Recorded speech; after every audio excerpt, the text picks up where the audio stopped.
waa jirtaa bini aadamku ma cabasho waayo, laakiin iminka waxaa laga yaabaa inaad leedahay sharcan waaye iyo lacag ma haysta iyo waa, laakiin waad caafimaad qabtaa. bal dhakhtarka tagoo dadka maalqabeenka ee buka weydii maxay u baahantihin. waxaa laga yaaba waxay hanti haystaan oo dhan inay siisan lahaayeen ina maxay wadnaha xanuunaya inuu ka kaco, laakiin adigu wadnahaaga iska bugbugle haben iyo maalinbaa bam kaa shaqaynaya markaad hurdiya markaad maba ogid, wax weynba kulama aha. caafimaadka maxaan ku haysanaa waa gaajoorayna abaad la soo taagantay. yacni markaad nicmada dareemi weydo inta yara nuqsaantee ku haysata unaad dareento. bini aadamku waa caynkaa. bini aadamku qof way adagtahay inaad aragto qof bini aadam intuu kuu yimaado wuxuu nimco helay kaaga warramaa. qof waliba waa bal warran marka tiraa wallahi maanta waxay ku dhacay moogtay buu ka bilaabaya. yaad ka ashtakoonaysaa ma rabbiga? qof waliba wuxuu wadaa un inta yar ee mushkiladee qabsatay ayuu ka warramaya. laakiin asalku wuxuu yahay maxay?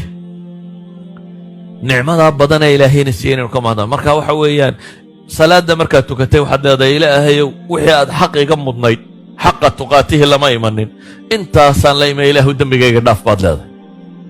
istikfaartaad la imanaysa macnaheedu waa caynkaa. cibaadaadkao dhan baa qur-aanku inoo tilmaamaya inaynu ku kabno in badanoo ka mid a.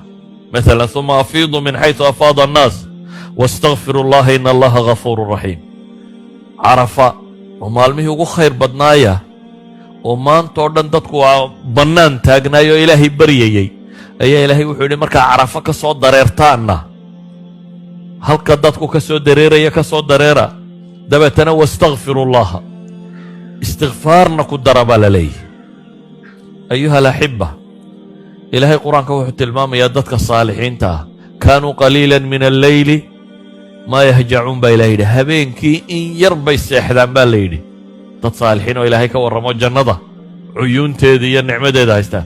kaanuu qaliilan min alleyli maa yahjacuun. maxaa lagu xigsiiyey? wabilasxaari hum yastakfiruun. habeenkii waa taagayin baa la yidhi. wakhti suxuurka markay gaadheen salaadda subax soo dhowdahayna istikfaartay bilaabaan. iyagoo caawo oo dhan salaad tukanayay ayay markaa waxay dib u bilaabaan maxay? istikfaarta. ilaahay wuxuu ina leeyahy faclam annahu laa ilaaha ila allah wastakfir lidanbik. bale nebi moxamed calayhi salaatu wasalaam 23 sannadood buu diinta islaamiga inuu hirgeliya u dadaalayay, jihaatamayey. wax kasta oo qof bini aadami soo maro nolosha uu soo maray, hadday dhulkiisoo laga saaratay, hadday dagaaltay, hadday gaajatay, hadday rabshad, wax kastoo bini aadam ku dhaca ayaa soo maray. dabeetana ilaahay wuxuu ku yidhi marka aad guusha gaadho ee ilaahay nasrigiisu kuu yimaado ee aad aragto dadkoo diinta koox kooxu soo gelaya, istikfaarta badsa baa la yidhi. wixii aad soo shaqaysoo dhan istikfaar ka dabage. saa daraaddeed baa suuraddii u dambaysay qur-aanka soo degtay ka suura ahaan waa idaa jaa, suurad isku dhan aayadaa soo degay iyada dabadeed, laakiin suura kaamila dabadeed ma soo degin. ilaahay wuxuu leeyay idaa jaaa nasrullaahi waalfatx. haddii uu kuu yimaado ilaahay guushiisa iyo furashada rabbi hadday kuu timaaddo oo wara'ayta annaasa yadkhuluuna fii diin illaahi afwaaja, oo aad aragto dadka oo koox koox u soo gelaya diinta. bini aadamku markuu guulaysto muxuu sameeyaa? kallaa ina alinsaana layadqaa an ra'aahu wuu kibraa inta badan. bini aadamku markuu nicmada hele wuu kibraa. bal aadanaha u fiirso, maalintii xorriyadda, maalintii caynkan maxay dowladuhu sameeyaan? xooggooda iyo ciidankooda iyo khudbado wada ah waa halgannay baa la qaadaa, de badhbadhaadhnaydaa la qaadaa soo maaha. cid istaakfuralaysato ilaahay u toobad keenta miyaa aragtee? nebi maxamed markuu maka furanayay, makadii laga saaray, wuxuu soo galay isagoo neefku fuushanaa dushiisa madaxiisu uu gaadhi ku dhadhow yahay oo ilaahay subxaana wa tacaala isu dhuldhigaya. ilaahay wuxuu ku yidhi markaad guusha hesho, waa goorma? gaaloo dhan markaad ka guulaysato ee diinta ilaahay kor yeelo ee dadku ay diinta u soo galaan koox koox. awal qof qof baa soo islaamayey. wara'ayta annaasa yadkhuluuna fii diin illaahi afwaaja. aad aragto dadkoo diinta koox koox u soo gelaya, markaa maxay samee baa ilaahay yidhi? maxaa ku xiga? fasabbix bixamdi rabbika wastakfirhu innahu kaana tawaaba. ilaahay u tasbiixso adigoo xamdigiisa ku dheehaya.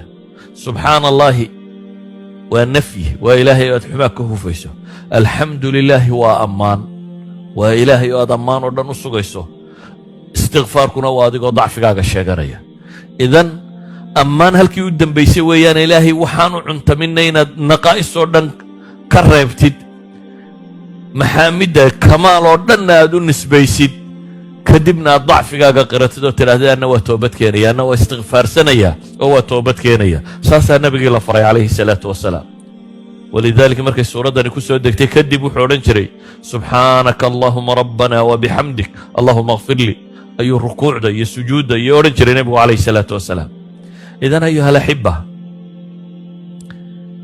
acmaasha acmaal kalaa lagu kabaa maalan maxaa layna yidhi soonkii markaad soontaan zakaatulfitri haddana bixiya zakaatulfitrigaasi maxay keenaysaa baa layidhi jabraani naqs wixii ramadaanta dhexdeeda idinka dhacdhacay dunuub ama nuqsaan ku dhacay ku kaba baa layidhi salaaddii baad yara sahwiday maxaa layidhi ka dabagee laba sujuudood aad ilaahay foodda dhulka u dhigayso waa jabraanu naqs naqsigaagii baad dib u kabaysaa soo duuduuba ayuha alaxiba darsigaygani wuxuu ku kooban yahay markaa kow inta wax qabanaysaa yaan cujbiyo quruur ku dhicin ilaahay baa og inta la aqbalay kaasi waa mid dadaalka inaad badiso oo haddii alla wax kaa aqbalo waxa la hubaa camalka kalena inuu kuu hagaagayo adduunya aakhiraba inaad guulaysanayso acmaashu marka in la aqbalaba inta kale alla sii fudaydiyaa saalix ka sii dhiga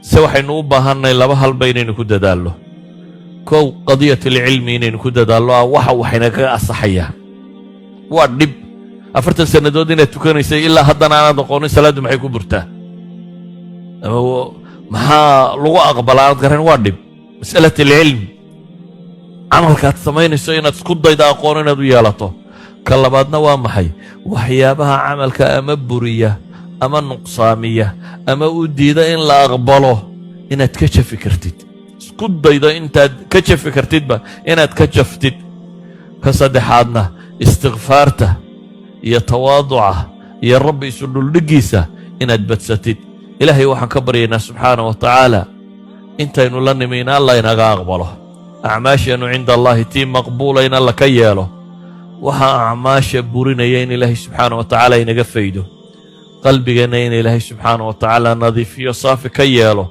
kuwa muslima oo islaamnimadoodu dhabta ku dhinta in alla inaga yeelo sala allahuma calaa muxamadin wacala aalihi wasaxbihi wasallam